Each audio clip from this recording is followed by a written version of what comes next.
Pushback against the UK's demands, and Android gets Apple TV Plus. This is MacVoices.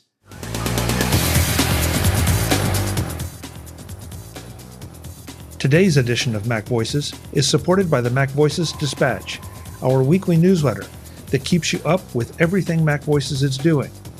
From our published episodes to Chuck's other appearances to special events and more, subscribe at macvoices.com/newsletter and stay fully informed so you don't miss a thing. This was one of the two stories that I was sort of referenced a little bit in the opening remarks.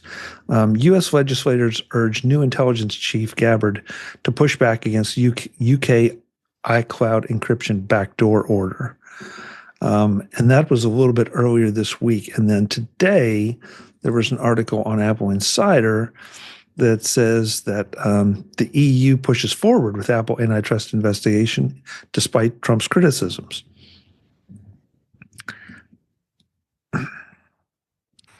This is one of those things where I think we need to call out stupidity or lack of informedness. Is that a word? I don't know. Anyway, the UK just seems to refuse to understand that if you open a back door for them, you're opening a back door for everyone. And they're trying to throw their weight around in a very uncooperative way because they want what they want. And they're willing to try to muscle their way in and create a problem for really a global problem for everyone that complies with this and wants to do business in the UK. Somebody back me up. I have thoughts, but I'm keeping my mouth shut, at least for now, because I've been talking a lot. Okay. Webb, you look thoughtful. I know the issue. I've read a couple articles over the last week when we talked about this. So I'm not completely up to date. The information you shared today was news to me. But I'm still thinking about, what's Apple going to do here? Because first of all, this is a really strange enforcement that it's not just centered on the UK, but it's worldwide that the UK is trying to push forward, and that's awfully bizarre to begin with.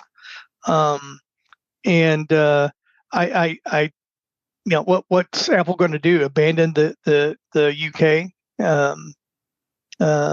as a market? I don't think so. So I'm just wondering how they're going to traverse through this minefield of trying to get this thing to go away. That's all I got. But yeah, and I'm not fully up to date on anything that's come out new, like this article where the U.S. representatives want to get involved. So, and the way I understand it, and please someone correct me if I'm wrong, is that this applies if Apple doesn't comply with it in the UK, for the UK, they want to then fine Apple on a global basis. And that just does not seem right, because this would, if I'm understanding it correctly, Apple would have to cease doing business in the UK completely. Stores, sales, support, everything. And I'm curious to see if anybody else, and Jeff, then feel free to jump in with this. And maybe this is my paranoid ramblings, but I feel like there's been a showdown coming for some time. We just weren't sure who it was going to be with. And the UK is the last one we would have thought over some of these far-reaching regulations that stretch beyond the borders of the countries and affect other countries, the citizens of other countries. And, will this be the line in the sand that Apple says that we're going to leave the UK? I mean, is that even feasible? And what does that do to the existing users there? And what does it create a black market for iPhones and Apple services? Well, and the other thing is, if Apple complies, that may violate EU law. So, they may be in a position where it's not possible to comply globally. So if they agree to what the UK is doing, then there's going to be 50 countries asking for the same thing the next day. So this is not just a UK issue. But then they are subject to some seriously hefty fines. Well, I think they may have to threaten to leave the UK. What other leverage do they have? That would not be. I think the UK government would take a publicity hit in the UK over that. I don't think that would be a popular move. Yeah, if they make the penalty. Oh, go ahead. I was going to say just unlock all the phones that are sold in the UK. Solves the problem. I doubt if that's technically possible. I don't think that solves the problem. Yeah. Yeah, I'm just... Yeah. Because I also want any phone that ever comes into the UK to also be for them to be able to get into it. So, well, and not just if it comes into the UK, if it's a phone that they suspect for whatever reason is involved in something that impacts the UK, regardless of where it is in the world, they can still access it.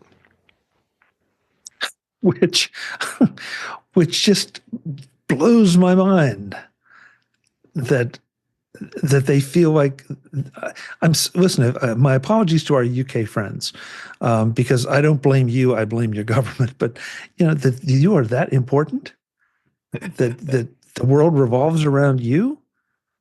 I mean, it's bad enough. They're not the first government that's looked at the internet and said our law should apply to the whole thing. I mean, this is a fundamental issue that is unresolved, that we never had before. The internet is global and essentially erases borders, and political entities are like, what, wait a minute, we like those borders.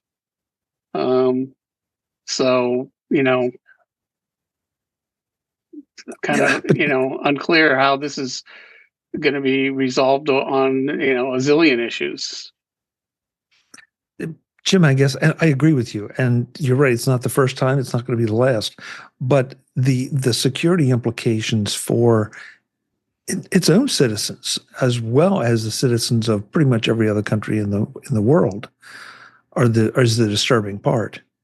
And we've already seen. There's also things like the right to be forgotten, for example, and there's countries that said, "Oh, well, you've got to be able, eliminate any mention of this story worldwide." Here we are, a court in, I think maybe France or whatever, some country, and we're saying, we have the right to regulate what's on the internet everywhere. That's already happened. Eric, you were trying to squeeze in, I think. Oh, I was just going to say, if the penalties are high enough, then the option of just saying, yeah, we will just not use any of our devices in your country. And I don't think it would take very long before, many, many, many individuals start complaining directly to government about it. And that might be enough to kind of change it over. It'd be expensive, but not as expensive as having to deal with the penalties of the law. Does anybody know? Does anybody know where are they with this? Does Apple have an appeal? Is this just going to be bound up in legislation for another couple of years until they come to some, or is this a done deal? I believe the article said that there's going to be a judgment on or the beginning of March. Now, I don't know English law enough to know what the appeal process is. My impression has been from the articles that there isn't one. And that there isn't, even if there is one, that they are allegedly forced to comply during the appeal process. Yeah. Mm-hmm. And that's a little scary. Jeff, we've been waiting patiently for you. Okay. So my first thought when I heard about this story was, okay, so what Apple will do is say, fine, that's what you want. Then we're just going to disable people that live in the UK from having the encryption features that you want backdoors to. Therefore, there is no actual backdoor, but there's also no encryption to go along with the accessing that content. But since this is a worldwide thing, Apple can't do that because it wouldn't actually solve the problem. So I think in this case, it's a matter of Apple would have to really play hardball and then stop selling products in the UK, and even then, that's only a lever that Apple can use to try and force the UK to back off on this, because of course there's people like to buy iPhones in the UK and Macs and other Apple products. So the way I understand this law, it doesn't matter if Apple sells products in the UK or not. The UK is saying you have to give us this backdoor worldwide, and so Apple has to play hardball with this one. People are saying, hey, we need to get our members of Congress to put pressure on the UK to back down. Why would they do that? This gives our government exactly what they've been begging for and pushing for years without ever having to do the thing. Like Jim pointed out, if this is upheld, then the next day you have 50 other countries in line saying, me too, give us the keys. And you know that the United States would be right there champing at the bit to get that access. So no, that's not, the US is not going to resist this.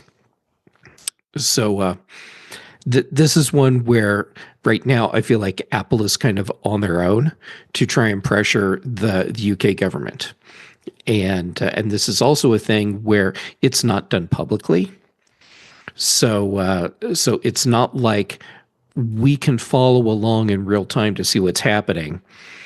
And it is really kind of creepy that the way this law works, this whole process works, Apple is supposed to give the UK the back door, even if ultimately it's ruled that they don't have to. And then Apple has to backtrack and undo the back door that they gave them. So that this is a mess. We'll be watching closely, all of us. Since this story, seems to only mention Apple, does that mean that there already is a backdoor in Android and that's all taken care of? Oh, I wish I could remember what I read about the Android part of this. I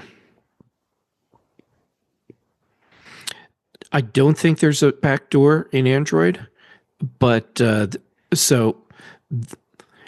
this would probably ultimately apply to Google as well.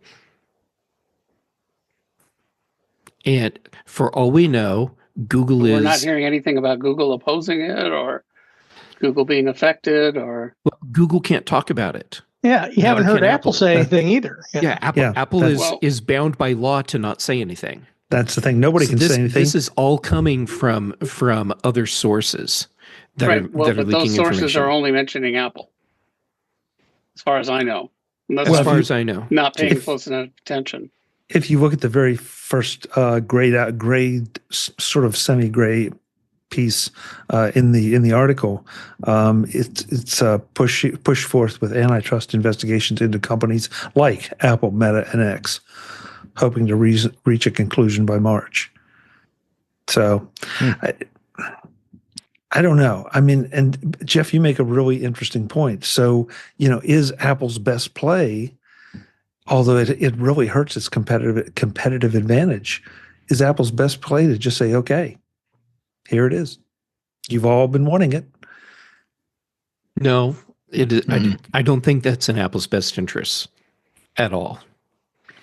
I don't either. But and it's not in Google's, Meta, or any of these other services that provide any level of encryption. It's not in their best interest for Apple to capitulate to this, because even if they are not currently under the same orders and cannot speak about it, they will be. So Apple is they have to be the champion for all these companies now. They may have already. I mean, all the U.S. telecoms have capitulated decades ago, right? That's true. And it's possible that Google has capitulated to this.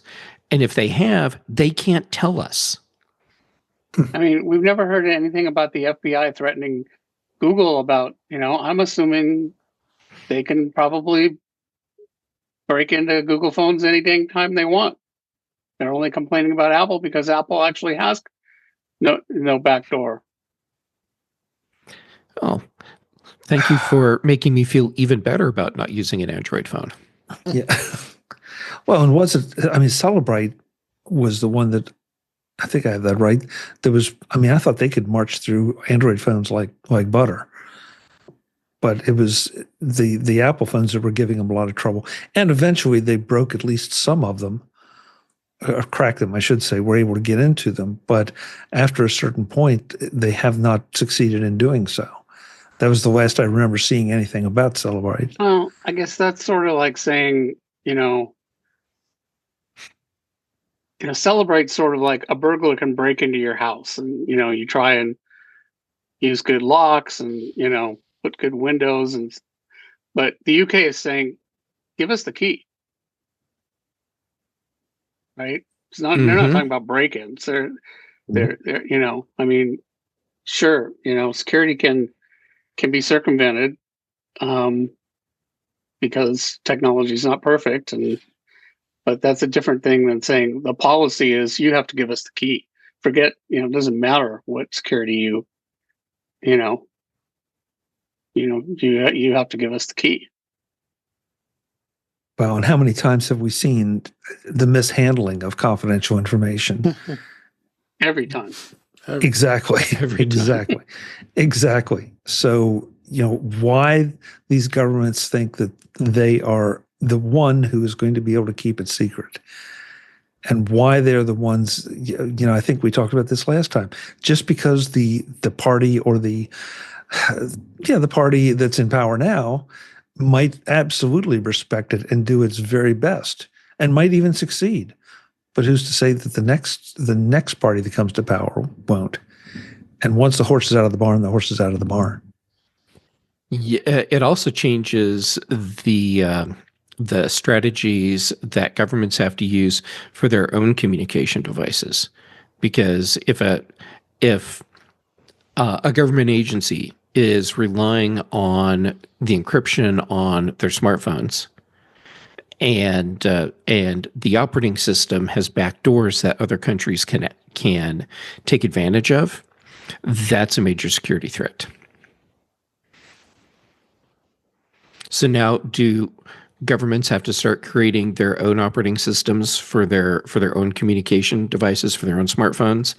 And if so, can they really do that effectively? And I don't think so. No. Yeah, there you go. That's a category. No way. Jim has spoken. Just ask me how I really feel. Yeah.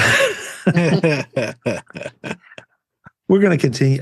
I know this is going to continue to come up because but it seems like privacy stories and security stories have just become something that come up every single week to one degree or another, and with one level of threat or another.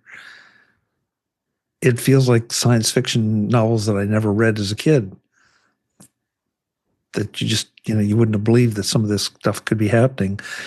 And I'd like to believe that some of the lawmakers are really well-intentioned, but they just refuse to understand. They want what they want. I do not believe they're well-intentioned. Have you seen Slow Horses?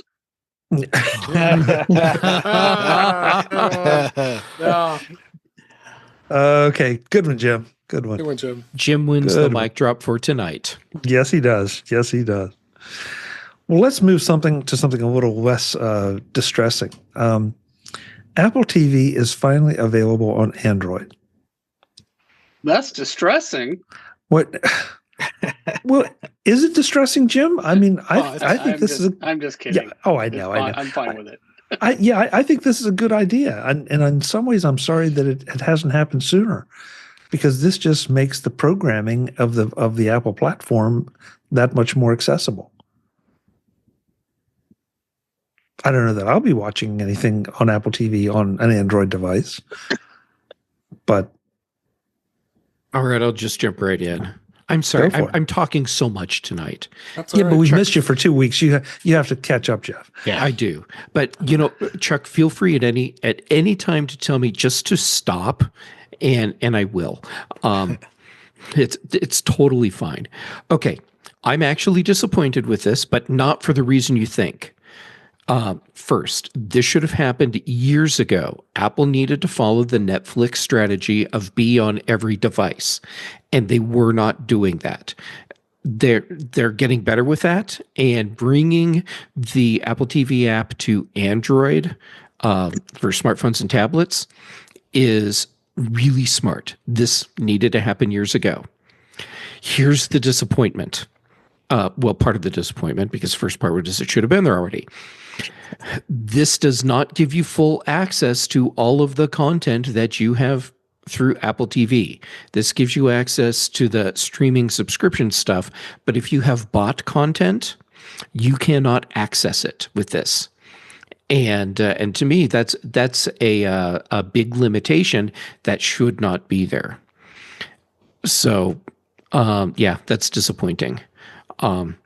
And then it turns out that the device requirements are probably stricter than a lot of people realize. I decided I was going to install this on my Fire tablet that's a couple years old. And I guess at this point it's like 4 years old, maybe. And went to the Google store, and I can't install it. It's not supported on my device.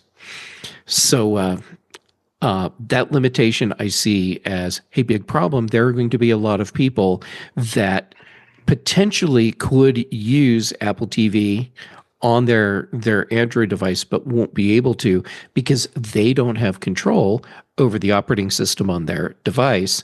And therefore, they can't update to a version that's new enough, or maybe their hardware just doesn't support it.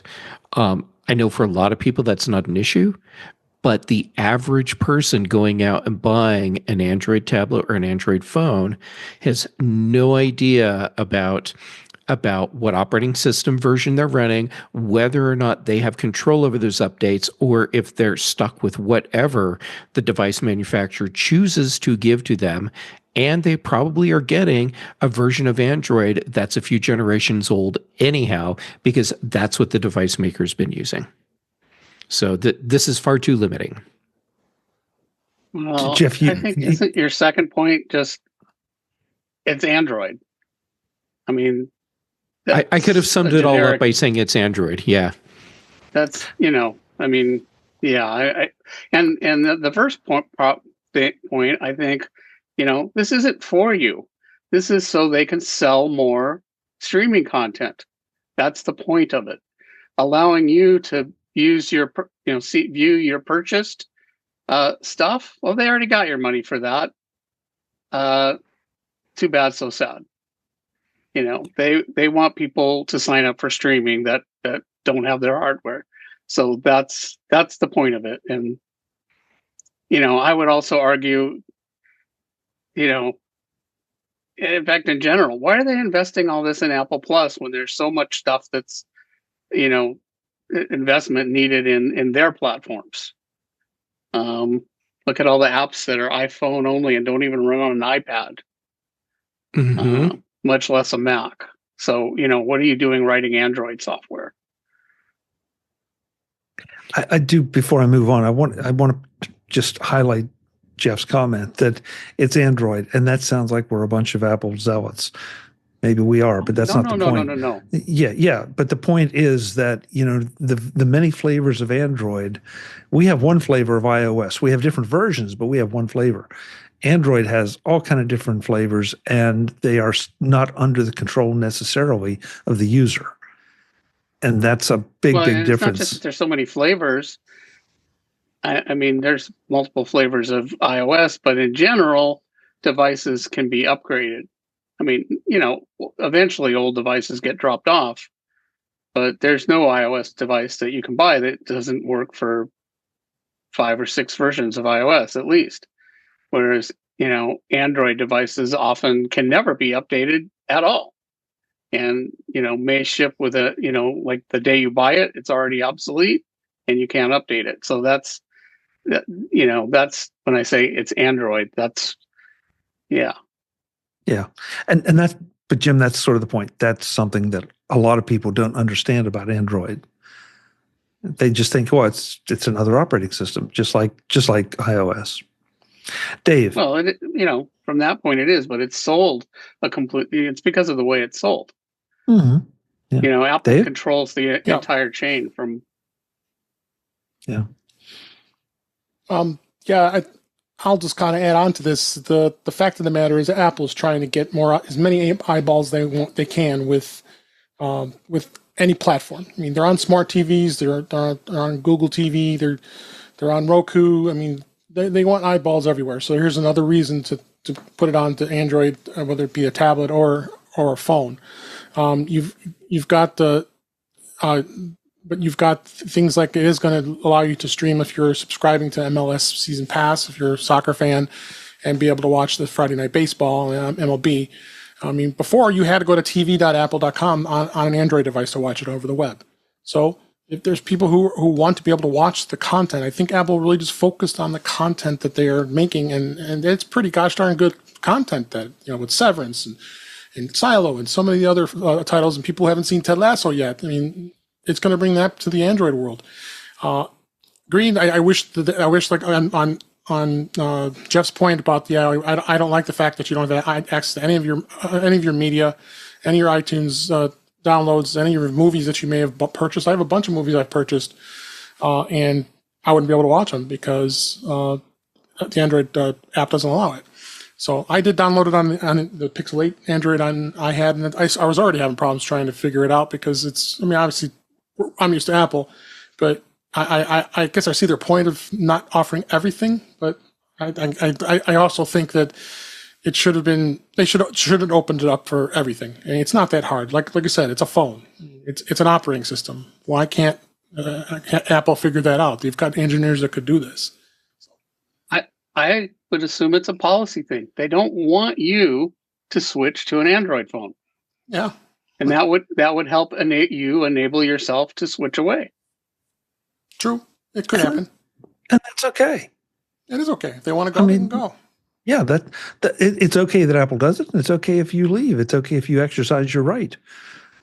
But there's no obligation on Apple's part just to give everything away just because we want it. There's still a business, whether you like it or not. Exactly. I have a question. And believe it or not, this is actually a legit question. I am not doing a setup here. I don't use a smart television. And when I finally have to replace my old Sony Bravia, I know it'll have to be a smart television. I'm not going to use the smart TV features on it. So I am completely ignorant in this space. If you have, say, a Roku TV or a Samsung TV that has the Apple TV app on it, do you have access in the Apple TV app to streaming content like movies that you have purchased? I don't think so, because it's in your library. Okay, so then that would be consistent with the Android app that has just been released, correct? Yes. Okay. I mean, this is the only app I'm aware of that in the Apple TV world, you can watch the content on Roku because Roku is considered a TV dedicated device. The Android app is considered an app on a mobile device. So they chose to not allow that to be accessible on that device. So Jeff, if you have an Apple TV, or excuse me, if you have an Apple account and you buy a movie or rent a movie, and then you want to watch it on your smart TV, you can't do that with the Apple TV app. Is that correct? I have not tried that. I mean, I have a smart TV. I should try that because I have a Samsung smart TV that's Google based. I have not tried that, but I'm looking at the app right now. On this is the Pixel 8 I'm showing, and all you see are just everything that's streaming, including MLS, which just got their season starting this weekend, and then of course they gave it away for free for a year for all T-Mobile customers. So they're trying everything they can to get people interested in MLS. So here's another reason to do it. So now MLS fans can now watch it on an Android device because they couldn't do that before. So it's you're right. It's all over the place as far as where this goes. Okay. Yeah, but Jeff, you've asked a really you ask a really good question because I will have to look it up on my Fire TV too. Because these are all they aren't. I mean this. To Dave's point, this is for mobile devices primarily. I don't know if my Roku will let me watch all those other things. I don't know if my Fire will with the Apple TV. I've sort of assumed that you could see anything through any app, with the possible exception of this one now, because we're aware of it. But I really haven't gone and tested that theory. Well, I'm looking forward to your report. Yeah, I can check too. I have a Roku sitting right here. I'm going to check. I won't do it right now, but I'll check. I'm curious. And I'm now. looking forward to your report as well. Holy crap. I need to learn how to speak words. I'm definitely curious. That's for sure. Well, it is because you get crossed up between trying to figure out what is in Apple's best interests. Is it in its best interests on big screens to let you have access to everything, and on the Android mobiles to just let you have access to the streaming? Oh, the flip side is you could say, doesn't Apple want you to make purchases anymore? Isn't it in Apple's interest for you to buy a movie? Yes, presumably is a profitable endeavor for them. So from that point, it's sort of like, gee, it's kind of dumb that they don't allow it. Well, to your point, I would also think that with purchasing movies, I see a lot of people who want to purchase big, hot blockbuster movies like Wicked was one of the hot movies of last year. I hate to mention, but Taylor Swift's Eras Tour movie, that was a hot item last year as well. And I guarantee you people purchased it because they wanted to see it right away. They don't want to wait and be able to stream it if they have a subscription. So, but I mean, there are people who, I've got pretty good amount of titles that are in my library on my Apple TV. It's mostly older stuff, and and then you got something like your Pixel server. Pixel servers, your Plex server that has a ton of movies in a library. So you can consume it that way too. That's what is just fascinating the way this is going. It's just crazy. But Jim, again, somebody argue with me. But if I'm on an Android device and I'm going to invest in a movie that I figure I want to watch on a long-term basis multiple times, am I going to do it through Apple, or am I going to do it through the Google Play Store or some places? You're definitely not going to do it through Apple if Apple doesn't give you the option to do it. Yeah, okay, I'll give you that, but it seems like that would be just really counterintuitive. If I'm an Android fan, well, don't they have iTunes on? Can't you buy music on Android? Can't answer that. Yeah, I don't know what music. I think Google does have a music channel unless they discontinued it. Yeah, but Apple put iTunes on. Well, they certainly put it on Windows over 20 years ago, and I believe it's on. It's on Android. Android as well, and you Yeah. can You're right. buy Apple it. Music is on You can- Android. Yeah, yeah. So but how many people buy music and anymore? I thought when you bought a movie, that was also through the iTunes store. That was all one integrated. It store, hasn't so been maybe- that way for a while. But I think the infrastructure underneath is still the same. I'm sure you're right. Even apps, when you buy apps, that's through the same infrastructure. Yeah, it's just the app interface is different. You use Apple TV Plus or the Apple TV app to buy movies and rent movies, and you use the music app to buy music. It's available. Where it used to be all combined under the music app or iTunes app. Right. Yeah, but that's just the client end. The back end it's still all, like I say, even apps are the same. I mean, the App Store is really the same infrastructure as the iTunes store. Dave, what were you holding up? I'm sorry. I was showing that the Apple Music app is on there. It's been on here for a while. Do you have buy options, or it looks like it's all subscription. Yeah, so you have to sign in your account, but yeah, I think it's just Apple Music, so you cannot buy songs on the Android. Interesting. Yeah, very interesting. They're really pushing Apple Music. Try it now. You have 1 month free on an Android. So if why not? It's additional revenue for them. Yeah, of course. Yeah. Sure. Eric? Well, if you open up a web browser and just go to tv.apple.com, yep, I can continue watching something I was watching. Mm-hmm. I don't see an option to click to see everything in my library, but anything that I started watching that didn't finish, it pops up and I can watch it. It doesn't give me things like the ability to add extra apps like I can on the Apple TV hardware, but I can start watching on a phone. I can switch to a browser. I can watch it in the app connected to a smart TV, switch it back to an iPad, back to the Vision Pro, so you can still move around with that. It's just not, there are some extras that aren't there, which I would think is, kind of intentional. They want the best experience to be on the Apple TV or on Apple hardware.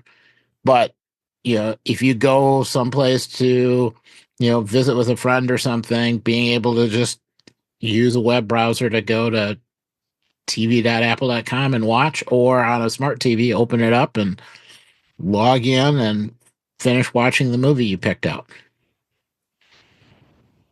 Yeah. tv.apple.com is set up exactly like the app is set up. It only lets you watch the streaming content, and MLS is in here right now, and that's it. Yep. Whereas if I would do that on an iPhone, I'd have full access. You get everything. Yep. This phone came all out right to answer questions, Yeah. Well, so it's consistent what they're doing. Across, it looks like it's consistent what they're doing across devices, unless you have the Apple TV app on an Apple device. Right. which makes sense because Apple would ultimately like to have you have the best experience on their device. Sure, but at the same time, if I've bought a bunch of content, I had assumed until tonight, I would be able to watch any movie I have purchased on any device that supports the Apple TV app. And it turns out that, in fact, is not the case.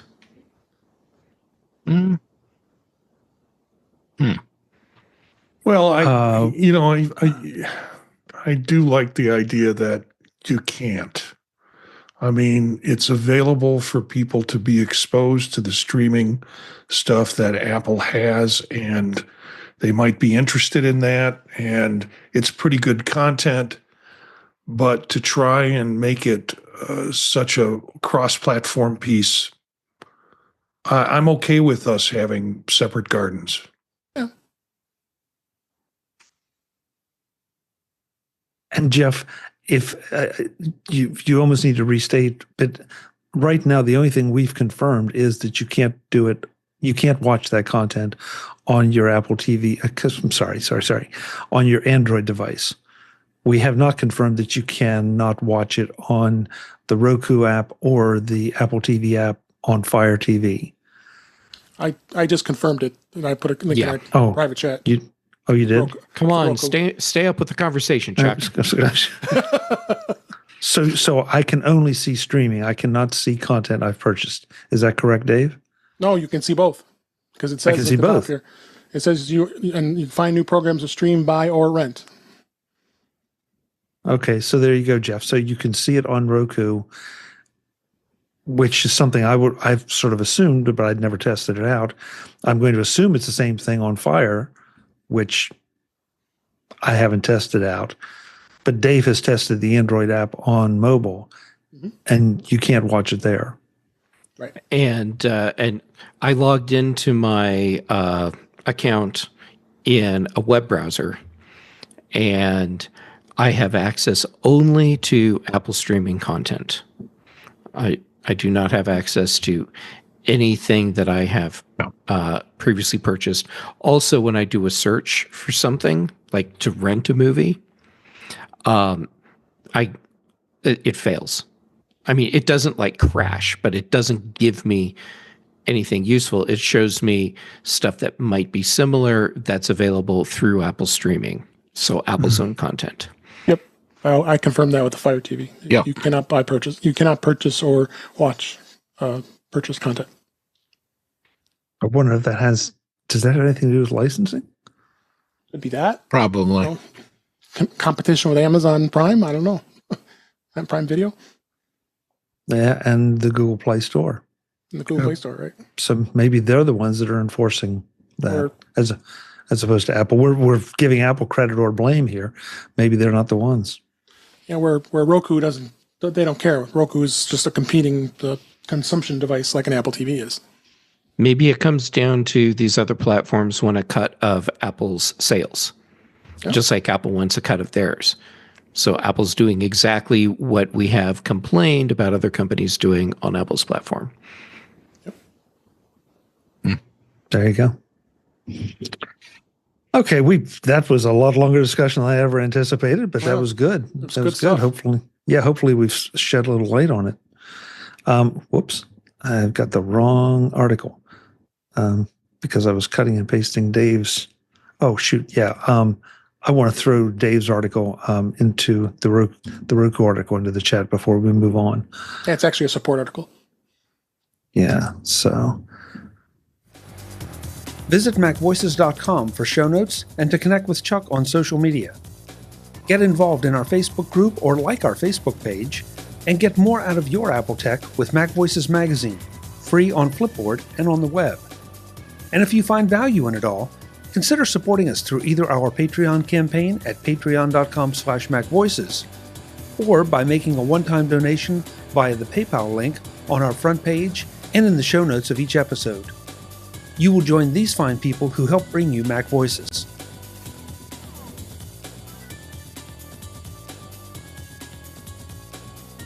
Advertising handled by Backbeat Media at backbeatmedia.com. Bandwidth provided by CashFly at cashfly.com.